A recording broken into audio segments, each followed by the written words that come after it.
Welcome back to the channel. Today, we are diving into one of the most powerful and essential tools in Adobe Photoshop, the gradient tool. Whether you are adding depth to a background, creating stunning light effects, or applying subtle color transitions to your designs, mastering gradients is an absolute must. In this video, I will walk you through everything you need to know to get professional results quickly. If this tutorial helps you level up your design game, please make sure to hit that like button and subscribe for more Photoshop mastery guides. All right, let us get into it. First, open your image or create a new document in Photoshop. To select the tool, head over to the toolbar on the left and click the gradient tool icon.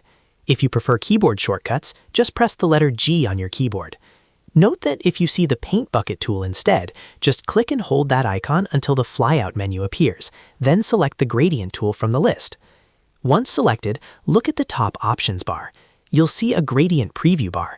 Click on it to open the gradient editor. Here, you can choose from various presets like foreground to background, black to white, or even complex multicolor options. Simply select one and click OK. Now it is time to apply it. Click where you want the gradient color to start on your canvas, then drag your mouse across to where you want it to fade out and release. If you drag from top to bottom, you get a beautiful vertical gradient, and dragging left to right gives you a clean horizontal transition.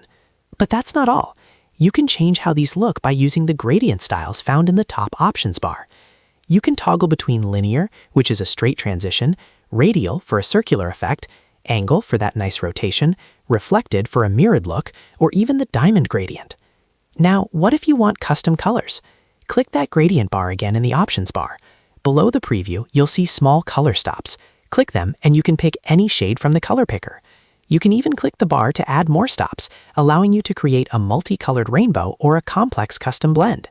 Finally, here's a pro tip for you. If you want to work non-destructively so you can change your mind later, go up to Layer, select New Fill Layer, and choose Gradient. This creates an adjustment layer that you can edit at any time without damaging your original pixels. Once you try these techniques a few times, you'll see how much control it gives you over your lighting and composition. If you enjoyed this walkthrough, make sure to hit that like and subscribe button for more creative tutorials. Thanks for watching, and I'll see you in the next one.